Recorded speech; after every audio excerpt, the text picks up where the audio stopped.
Welcome to the Slop Farm. Enjoy the video. In this video, I will explain how to create Zoho Business Email. First, navigate to the Zoho Mail website and select a suitable business plan. Next, you'll sign up for an account, ensuring you use your existing domain name. During this initial setup, you'll need to provide some basic organizational details. This step is crucial for personalizing your email service and ensuring it aligns with your business identity from the start. Once your account is created, the next step is to verify your domain ownership. Zoho offers several methods, including adding a CNAME or TXT record to your domain's DNS settings. After verification, you can start adding individual user accounts for your team.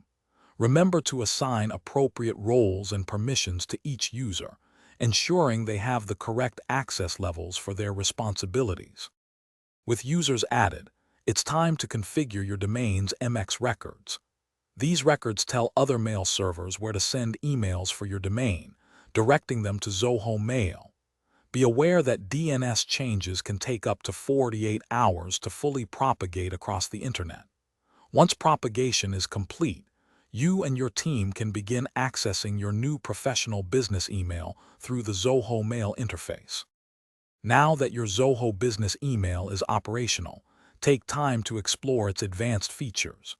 You can set up email policies, create group aliases for departments, and integrate with other Zoho applications for a seamless workflow. This enhances productivity and streamlines communication within your organization. For those looking to improve their financial understanding, check the description for a link to a great book and other deals. It's a valuable resource for anyone wanting to think differently about money. Thanks for watching. Consider subscribing if we helped you today.